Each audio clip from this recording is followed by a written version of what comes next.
நண்பர்கள் அனைவருக்கும் வணக்கம். மகாபாரதம் சம்பந்தப்பட்ட பல கதைகளையும் அதன் கிளை கதைகளையும் நம்மளோட சேனல்ல தொடர்ந்து பார்த்துட்டு இருக்கோம். இந்த வீடியோஸை நீங்க இன்னும் பார்க்கலனா லிங்கை டிஸ்கிரிப்ஷன்ல கொடுக்குறோம், மறக்காம பாருங்க. அந்த வகையில இன்னைக்கு பார்க்கக்கூடிய இந்த கதை ரொம்பவுமே சுவாரஸ்யமானது. வாசுதேவ கிருஷ்ணர் ருக்மிணி தேவியை எப்படி திருமணம் செஞ்சுக்கிட்டாருன்னு மகாபாரதத்துல குறிப்பிட்டிருக்கக்கூடிய சுவாரஸ்யமான கதையையும், அது மட்டும் இல்லாம தெய்வீக காதலா இன்னைக்கு வரையுமே சொல்லக்கூடிய ராதாகிருஷ்ணரோட காதல் கதையை பற்றியும் தான் இந்த வீடியோல நம்ம பார்க்க போறோம். இந்த வீடியோவை ஸ்கிப் பண்ணாம கடைசி வரையும் பாருங்க.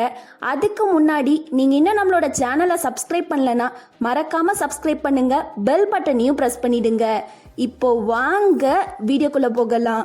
விதர்ப்ப நாட்டை ஆட்சி செஞ்சுட்டு வந்த பீஷ்மகனின் மகள் தான் ருக்மிணி.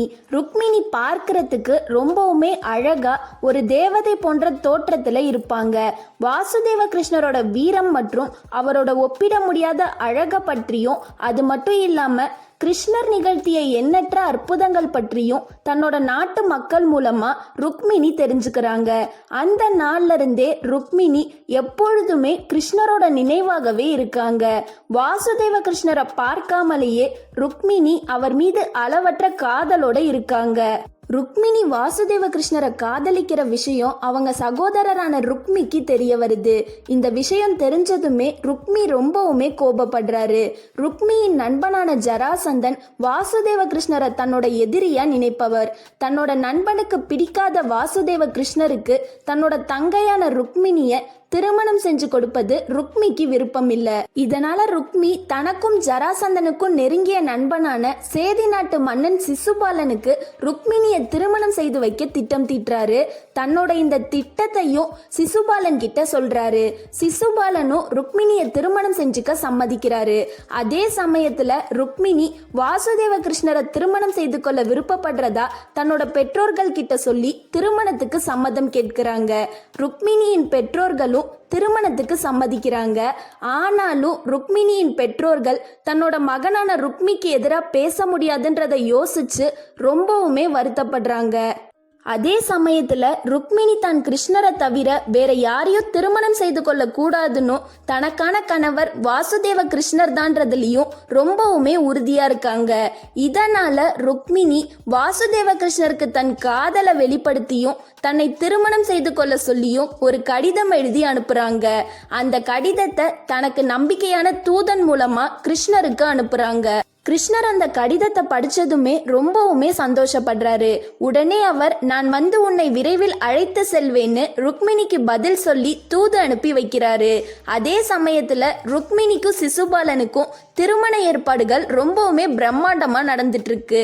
ருக்மிணி கிருஷ்ணருக்கு கடிதம் அனுப்பின விஷயம் ஜராசந்தனுக்கு தெரிய வருது.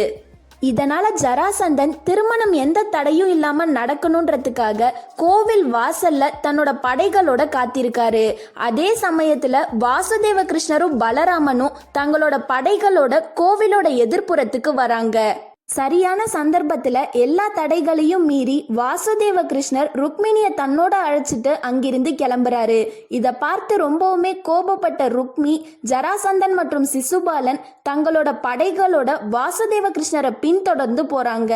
ருக்மிக்கும் கிருஷ்ணருக்கும் ரொம்பவுமே பயங்கரமான சண்டை நடக்குது. கடைசியா வாசுதேவ கிருஷ்ணர் ருக்மிய வீழ்த்திடுறாரு. அதே சமயத்துல பலராமன் சிசுபாலன் மற்றும் ஜராசந்தனை வீழ்த்திடுறாரு. இதுக்கப்புறமா பலராமன் வாசுதேவ கிருஷ்ணர் மற்றும் ருக்மிணி துவாரகைக்கு போறாங்க. அங்க எல்லாத்தோட முன்னிலையிலையும் வாசுதேவ கிருஷ்ணருக்கும் ருக்மிணிக்கும் ரொம்பவுமே பிரம்மாண்டமா திருமணம் நடந்து முடியுது. இந்த கதை மகாபாரதத்துல குறிப்பிட்டிருக்காங்க. அது மட்டும் இல்லாம ருக்மிணிய இன்னைக்கு வரையுமே ஸ்ரீதேவியா வழிபட்டுட்டு இருக்கோம். அடுத்தது தெய்வீக காதலா இன்னைக்கு வரையுமே சொல்லக்கூடிய ராதாகிருஷ்ணரோட காதல் கதையை பார்க்கலாம். குழந்தை கிருஷ்ணரை கொல்வதற்காக கம்சனால் அனுப்பப்பட்ட பல தீய சக்திகளை அழிப்பதற்காக கண்ணனுக்கு முன்னாடியே ஆயர் குலத்துல அவதரிச்ச காவல் தேவதை தான் ராதைன்னு குறிப்பிட்டிருக்காங்க. கோகுலத்துல கிருஷ்ணரோட விளையாடிய தோழிகள்ல ஒருவர் தான் ராதை. சின்ன வயசுல இருந்தே கிருஷ்ணர் தன்னோட அதிக நேரம் ராதை கூட தான் இருந்திருக்காரு. கோபியர்கள் எல்லாருக்கும் கிருஷ்ணரை ரொம்ப பிடிச்சிருந்தாலும் கிருஷ்ணருக்கு ராதையை தான் ரொம்ப பிடிக்கும். கோகுலத்துல பகைவர்களால ஏற்படும் இடையூறுனால நந்தகோபன் தன் மகனான கண்ணனை அழைச்சிக்கிட்டு பிருந்தாவனத்துக்கு போறாரு. கிருஷ்ணர் பிருந்தாவனத்துக்கு போனதுனால தன்னோட இணைப்பிரியா தோழியான ராதையோட அதிக நேரம் செலவிட முடியாமல் போனது. அது மட்டும் இல்லாம கிருஷ்ணர் கம்சனை அழிப்பதற்காக மதுராவுக்கு போக வேண்டி இருந்தது. ஆனால் ராதை எப்பொழுதுமே கிருஷ்ணரோட நினைவாகவே இருந்திருக்காங்க. இதனால ராதையோட பெற்றோர்கள் அவருக்கு திருமணம் செஞ்சு வைக்கிறாங்க. ஆனால் திருமணத்துக்கு பிறகும் ராதை கிருஷ்ணரோட நினைவாகவே இருந்திருக்காங்க. தன்னோட வாழ்நாள் முழுவதுமே ராதை கிருஷ்ணரோட நினைவாகவே வாழ்ந்திருக்காங்க. ஒரு சமயம் வாசுதேவ கிருஷ்ணர் ராதை கிட்ட, இந்த உலகத்துல யார் ஒருவர் என்னை பற்றி நினைத்தாலும் என்னுடைய பெயருக்கு முன்னால் உன்னுடைய பெயர்தான் அவர்கள் நினைவுக்கு வரும். ராதே கிருஷ்ணா என்று உன்னுடைய பெயர்தான் சொல்வார்கள். என்னுடைய மற்ற எந்த மனைவிகள் பெயரையும் சொல்ல மாட்டார்கள். அது மட்டும் இல்லாம அவர் ராதை கிட்ட, உன்னுடைய அளவிட முடியாத எந்த எதிர்பார்ப்பும் இல்லாத காதலுக்கு முன் மற்ற எதுவும் இவ்வுலகில் பெரியதில்லைன்னு சொல்லியிருக்காரு. இப்படி ராதை தன்னோட வாழ்நாள் முழுவதுமே கிருஷ்ணரோட நினைவாக இருந்ததுனால கோகுலாஷ்டமி அன்று கிருஷ்ணரையும் ராதையையும் வழிபடுறோம்.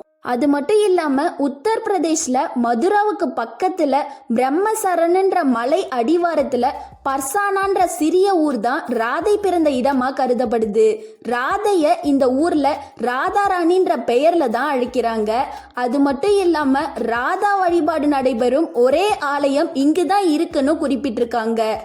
ராதாஷ்டமி அன்னைக்கு மட்டும்தான் இங்க இருக்கக்கூடிய ராதாராணியோட பாத தரிசனம் பெறலாம். மற்ற நாட்கள்ல பாதங்கள் மூடப்பட்டிருக்கும். ராதாஷ்டமி கோகுலாஷ்டமிக்கு அடுத்து வரும் அமாவாசையை தொடர்ந்து வரும் அஷ்டமியில கொண்டாடப்படுது.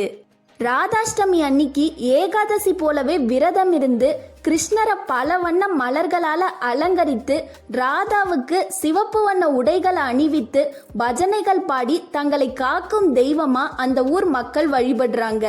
அது மட்டும் இல்லாம உத்தரப்பிரதேஷ்ல மதுராவில் இருக்க பிருந்தாவனத்துல நிதிவான் கிருஷ்ணர் கோவில் அமைந்திருக்கு. இந்த கோவில்ல தினமும் இரவு நேரங்கள்ல கிருஷ்ணரும் ராதையும் வந்து புல்லாங்குழல் வாசிச்சுக்கிட்டே நடனம் ஆடுறதா இந்த பகுதியில வாழ்ற மக்கள் இன்னைக்கு வரையுமே நம்புறாங்க. இந்த நிதிவான் கிருஷ்ணர் கோவில் பற்றின டீட்டெயில்டு வீடியோ ஏற்கனவே நம்மளோட சேனல்ல அப்லோட் பண்ணியிருக்கோம். நீங்க இன்னும் அந்த வீடியோவை பார்க்கலன்னா லிங்கை டிஸ்கிரிப்ஷன்ல கொடுக்குறோம், இல்லைன்னா மேல இருக்க ஐகார்ட் பிரஸ் பண்ணியும் பாருங்க. இந்த வீடியோ உங்களுக்கு பிடிச்சிருந்துச்சுன்னா லைக் பண்ணுங்க, உங்க ஃப்ரெண்ட்ஸ்க்கும் ஷேர் பண்ணுங்க. கதை பற்றின கருத்துக்கள் ஏதாச்சும் இருந்தா கமெண்ட் செக்ஷன்ல எங்களோட பகிர்ந்துக்கோங்க. இது மாதிரி இன்னும் நிறைய கதைகளை தெரிஞ்சுக்க நம்மளோட சேனலை மறக்காம சப்ஸ்கிரைப் பண்ணுங்க, பெல் பட்டனையும் பிரஸ் பண்ணிடுங்க. வேற ஏதாச்சும் கதைகளை நீங்க தெரிஞ்சுக்கணும்னு நினைச்சாலும் கமெண்ட் செக்ஷன்ல சொல்லுங்க. நன்றி.